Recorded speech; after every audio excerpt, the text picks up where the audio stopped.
Well, good morning. And thank you for joining us here today. It is indeed the greatest honor of my life to be sworn in as mayor of my hometown. Today, as we begin a new year, we come together to renew our commitment to this city.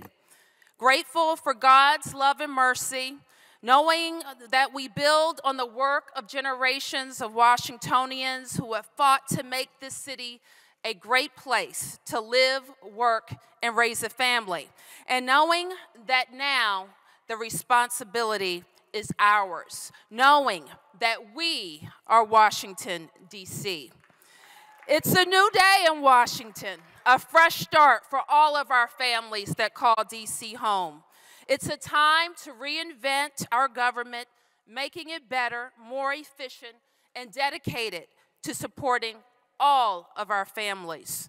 2 months ago, we came together on Election Day to reaffirm our democratic values, that each of us is equal in the eyes of God and our government, that every Washingtonian deserves a fair shot and a seat at the table, that every Washingtonian deserves the opportunity to live in a safe and affordable home, and that the middle class is worth protecting and fighting for.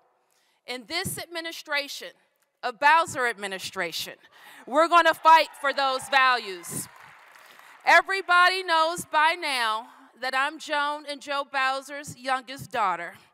You know that I proudly served Riggs Park in Ward 4 in the council for the last 7.5 years. I walked in the footsteps of Arrington, Charlene, and Adrian, and I continue to be grateful for the love and trust of the people who elected me 3 times. You know that my folks live in Ward 5, my sister in Ward 8, 2 of my brothers in 6 and 7, and me in Ward 4. We are Washington, D.C. What you might not know is that I find peace in Rock Creek Park, and to reset and recenter, I just have to see the ocean every now and then. If you're like me, you enjoy one of the best views of the city from the vista just in front of Our Lady of Perpetual Help, overlooking our great Anacostia River. You probably know by now I'm fiercely loyal and disciplined and not easily moved from a winning plan. And you've probably learned recently that I'm not scared of a challenge. I won't run from a debate.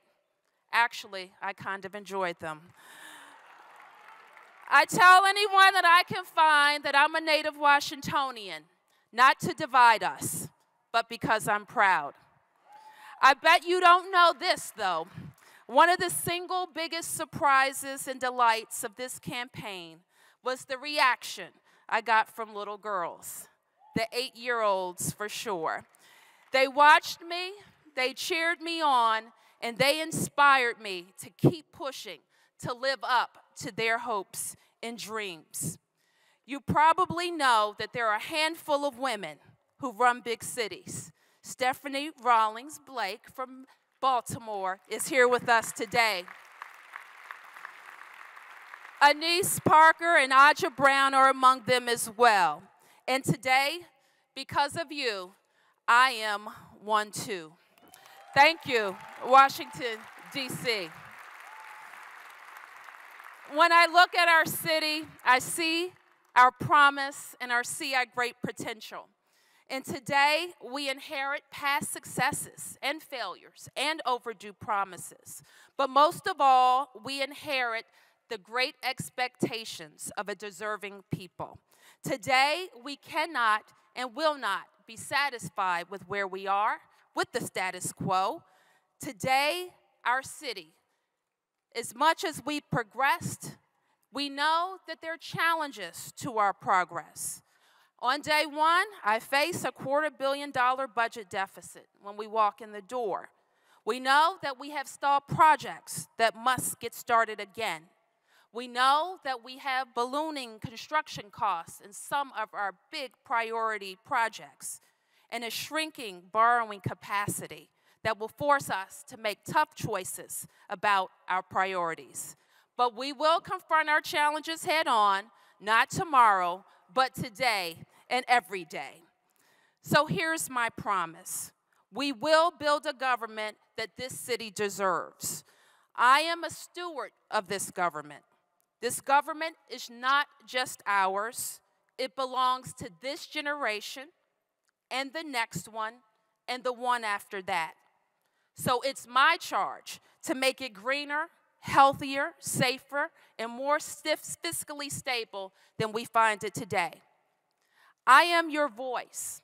I ran for mayor not for the kicks or to see my name in lights, but because I understand the great responsibility of leading this city at this time, a time both rich with prosperity and rife with inequality. It is my duty to focus on our men and boys of color and find hope where it is missing and the path to opportunity where it has been lost.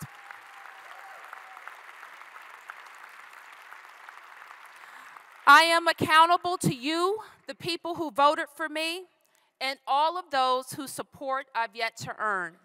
It is my honor to wake up early, go to bed late, and lay it out all on the line in the 16 hours between to serve you. I was elected to lead an ethical government of more than 30,000 hard-working district government employees and to serve with integrity the 660,000 residents of our city. I will have grand expectations, and I expect you will too, like winning the Olympics for Washington, D.C. in 2024. I'll have simple ones too: clear the snow, pick up the trash, pave the streets, synchronize the lights. I will hire the best and brightest people to achieve those goals, and I'm so pleased that he said yes, City Administrator Rashad Young. Give him a round of applause. I will encourage creativity, risk-taking, and innovation. It's my pledge to take sometimes the road less protected, to see jobs and opportunities when others see only the cost, and to praise my staff when they get it right and be the one to tell you if we get it wrong. Now, you know this, I'm not a pie-in-the-sky politician. I believe in making both bold and pragmatic plans and executing them every day. At the end of every day, week, or quarter, our team will have to show results, not just during election season, but for the 4 full years. You know, you see, Joan and Joe Bowser raised me with those good old North Michigan Park values, where you do what you say you're going to do. I said that we would forge a new path for statehood and full democracy in the district, and today we launched an amped-up federal and regional presence from the mayor's office. I'm so delighted to see my favorite county executives from Montgomery and Prince George's here with us today. Ike Leggett and Rushion Baker. I also told you that the time was now to coordinate all of our efforts for our public schools, all of them. And I've appointed a woman to be deputy mayor who can do it, working with Chancellor Henderson and all of our public charter schools. And I'm looking forward to the new deputy mayor for education reporting for duty. I told you we were going to focus on all 8 wards. And the week after I was elected, I showed you my new office in Ward 8, where the deputy mayor for greater economic opportunity would work.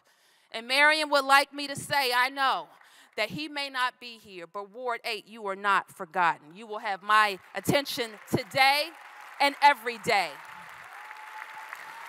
Now, some believed it couldn't be done, but I told you we weren't going to give away the Reeves Center. And because you united with me, soccer will stay here in the District of Columbia, and our community will have a chance to weigh in on the Reeves Center future. And if you stay united with me, We'll transform our middle schools, close DC General, and get the streetcar project right. There is so much we can accomplish together. We have to fight homelessness head on and judge ourselves by how we treat those most in need. We're going to stand with our brothers and sisters in labor to fight for good jobs and good wages. To the men and women who dress our hotel rooms, clean our office buildings, and drive our children to school, to them I say thank you and si se puede. We're going to make new, innovative improvements to our workforce programs so they actually link DC residents to good-paying jobs. We'll invest $100 million in affordable housing so that all of our residents have a chance at joining our middle class. We're going to grow the Marion Barry Summer Youth Employment Program, where we teach young people that hard work is rewarding, not just today, but every day. And we're going to make sure we'll work together so that the violence that has shaken so many of our communities comes to an end. Little Jaden should not be scared to go home. Dear Relisha should be doing the things that little girls do. And no man or woman should live with violence in their home. And I know this, that you'll stand with me as we fight for safety on our streets and in every home. I'm always going to tell you the truth, DC, and this is the truth. We've come a long way in this city together. Great leaders working together, great mayors, great council members, and Mayor Vincent C. Gray. I want to thank you for your leadership. I want to thank you for the successes that you've achieved with your cabinet and staff during the last 4 years. Let's acknowledge Mayor Gray.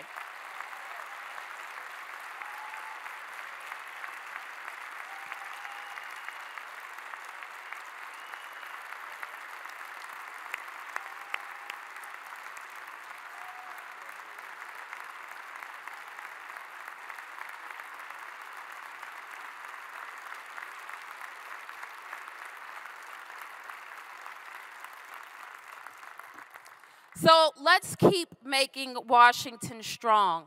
Let's focus on the small business owner who spends every penny to follow her dream.